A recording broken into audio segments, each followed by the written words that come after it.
Good morning, everyone. Thank you for the kind invitation to speak at this symposium.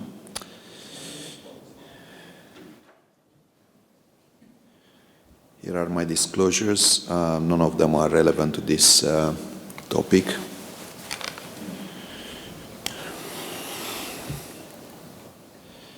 So we'll start by reviewing just a few things about transvenous ICD. We all know that ICDs are used to prevent sudden cardiac death, and they're quite effective. The transvenous ICDs have been used for over 20 years now. However, they have certain limitations that are related to complication due to the intravascular and intracardiac leads. And here is some data relating to the issues of intravascular or intracardiac leads. So this is claims data from a large database over 28,000 patients. And you can see here that the rate of infection at 5 years is around 3%, and that increased to about 7% at 10 years. There are also mechanical issues related to the leads being in the heart and being under continuous stress with the heartbeats. And that rate is in the range of 11 to 7% at 5 years and increases to nearly 25% at 10 years. Now, obviously, when you have these kind of issues, oftentimes you have to, certainly for infection, you have to extract the leads, and sometimes for mechanical complication as well. And this is a study from Cleveland Clinic where they look at their patients, and if you have a pocket infection and you extract the leads, there is still about 12% risk of death at 1 year, and it's about 31% if you have endocarditis. And that if you break that down, depending on whether you have vegetations on the leads and the size of those that have large vegetation, that risk is about 40%.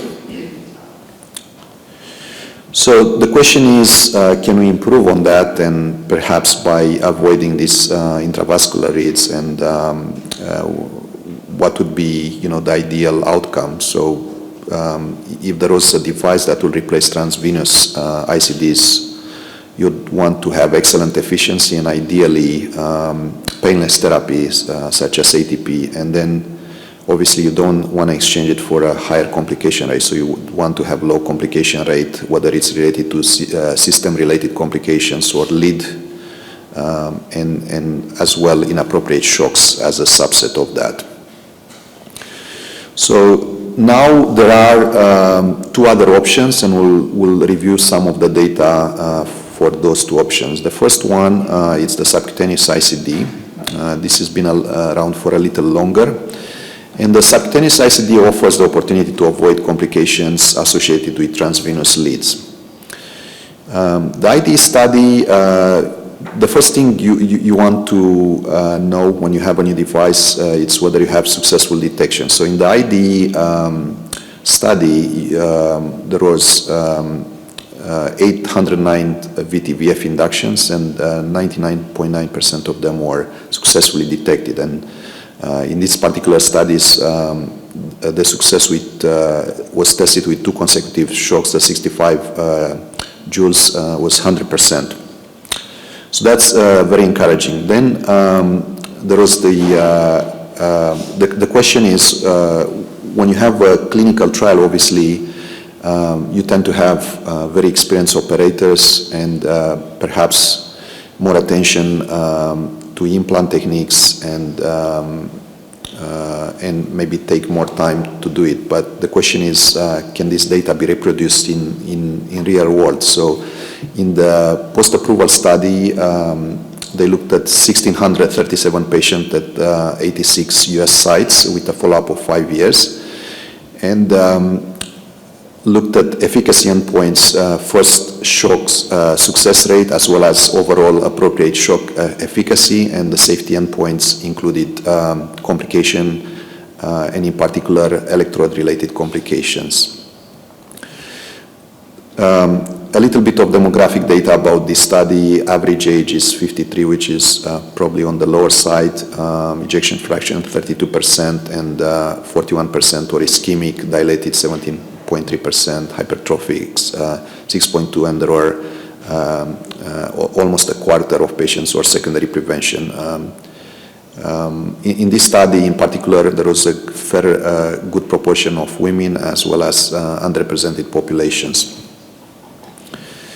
So one issue obviously with subcutaneous ICD, there is no opportunity for pacing. So one thing that you want to look at is what is the rate of needing to convert those patients to transvenous system for pacing indication. So in this study, they got it quite right from the beginning. Only 1.6% of the patient needed to have these subcutaneous ICD replaced by a transvenous ICD, 5 for bradycardia, 1 needed ATP, 19 needed upgrade to CRT, and 1 there were some issues for overdrive pacing.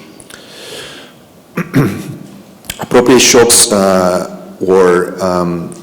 efficacy was good. Appropriate shocks, overall efficacy was 98.4, and with the first shock 92.2, as well as safety was good. Overall complication-free rate related to the system 93.4%, and electrode-related 99.3%. The overall incidence of appropriate shock was 5.6% at 1 year and 18.6% at 5 years. And if you look at across different types of episodes, whether they're individual or storm episodes, the efficacy was consistent across these types of clinical scenario as well as across time. Inappropriate shocks with these early systems were quite high at 5 years, 17.1%. And the reason for shocks, inappropriate shocks, for most part was related to oversensing, either from cardiac oversensing or non-cardiac oversensing. Complication rate was relatively reasonable, 7.3% at 1 year with 13.5% at 5 years. The top 3 complications included infection and/or erosion, which was pretty good, 3.8%. And second most frequent complication was intervention or revision due to inappropriate shock, 2.5%, and lead failure, as one might expect, was pretty low, which is obviously the goal of this new technology, right, to avoid lead-related complications. Mortality overall, it's what you'd expect in this type of population, 5.5% at 1 year, 21% at 5 years. Only 5 of them were related to implant procedure in 1,600 patients, and 0 related to the subcutaneous ICD system. Now, the question is, obviously, there was still quite high rate of inappropriate shocks at 5 years. So the question is, can you improve on that? And that's what Untouched looked at. So these were generation 2 and 3 subcutaneous ICD devices. And in addition, there were some changes in the programming. There were 2 zones, therapy delivery for rates over 250 beats a minute, and morphology discrimination between 200 and 250 beats a minute. The patient population for this age 55 on average, decent number of women, 25%, and 23% African American. The other characteristics, ischemic was about half of them, with EF 26%, and the vast majority were symptomatic with class 2 and 3. So with dual zone programming, that's been shown to help reduce the inappropriate shocks, 54% relative reduction for oversensing and 74% relative reduction for SVT. In this particular study, other things to note, 86% of the patient had at least more than one passing vector, and 60% had the newest generation 3 device.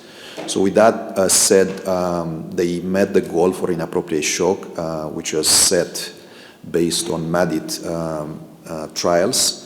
And as you can see here, the rate of inappropriate shock was quite low, less than 5% over several years there, nearly 5 years.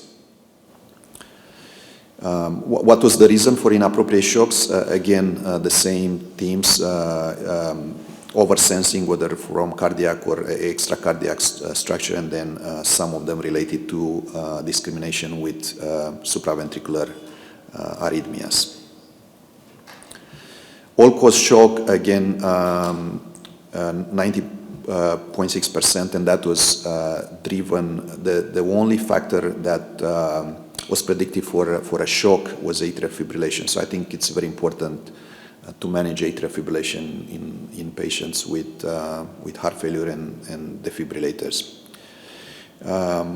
Overall, 64 discrete episodes were treated. First shock success rate was very good, 92%, with final shock, 98.4%. Only one shock was failed, but luckily it converted spontaneously. VT storms, there was 7 subjects that experienced 58 episodes in 9 storm events, and the final conversion rate was very good, 100%. And obviously, these patients, have high risk of death overall, either from cardiac issues or non-cardiac. Only 3 patients had arrhythmic death in this study. Complication rate was quite low, and if you look, a lot of complications are related to underlying disease, and very few are related to the actual system or infection, complications secondary to the system. Now, obviously, you can make some, estimations on how the complication rate or inappropriate shocks compare with transvenous system, but there is, substantial bias when you do this kind of non-randomized study. So, Praetorian was designed to directly compare subcutaneous ICD with transvenous ICD in 1-to-1 randomization in 39 centers. In Europe and United States, in European Union. There were approximately 400 patients randomized in each group, with a median age of approximately 63, and you can see here nearly 70% or ischemic cardiomyopathy, and rest a smattering of other conditions. And for the primary endpoint, which is combined device-related complication in appropriate shocks, there is no significant difference between the 2 groups. Now, when you look numerically, obviously there are fewer device-related complications, mostly driven by lead-related complication in the subcutaneous ICD group. Inappropriate shocks are quite similar overall, although slightly higher number of shocks for subcutaneous ICD. And we'll see why that's the case. So first, looking at overall complications, there was, for the composite endpoint, there was no difference, but device-related complication lower for subcutaneous ICD, and that has to do with the technique to implant the device. Obviously, you don't have an opportunity to have pneumothorax or lead perforation. Those leads are not within the cardiac tissue. Low rate of infection numerically, and lower rate of complication related to the lead. Looking specifically at the shocks, the overall number of shocks was not different in the study, although per patient there was a higher number of shocks in the subcutaneous ICD, and that is driven really by the inability to deliver anti-tachycardia pacing. So that's the explanation for the difference. So now when you look at all the somewhat more modern studies, you can see there is, for subcutaneous ICD, there's gradual improvement in the technology with gradual decrease in the number of inappropriate shocks with the generation 3 as little as 2.4% a year. While for transvenous ICD, the incidence of shocks, annual incidence about in the range of 4 to 6%, with, obviously there is some improvements in algorithms for detection and prevention of shocks. So that in the more modern devices, that has declined a little bit to about 4%. But overall, subcutaneous ICD with the most modern technology is lower than transvenous ICD.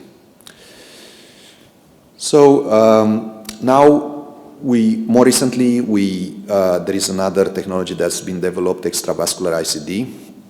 And the extravascular ICD allows an opportunity for lower DFTs compared to subcutaneous ICD, which is reflected in a smaller device size and greater battery longevity.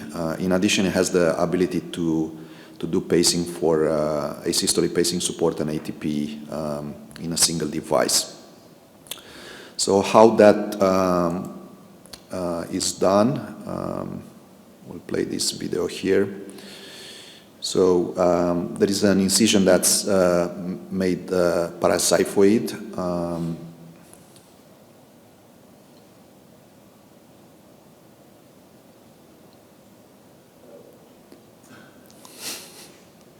And then it's blunt dissection with the finger to get under the sternum as well as to make sure you're in the right plane. Then there is a trocar where a sheet is loaded over, and you look in left lateral and AP to ensure the accurate tunneling basically of the sheet, and then the lead is advanced. Sheet is pulled back, and the lead was designed with an epsilon shape to improve defibrillator vectors as well as pacing. Then the lead is secure in place.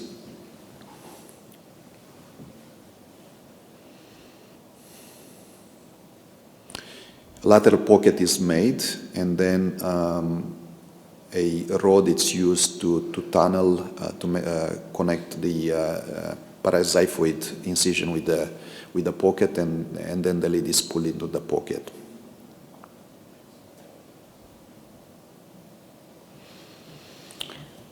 Right, so that's the final position in AP and lateral view of the device.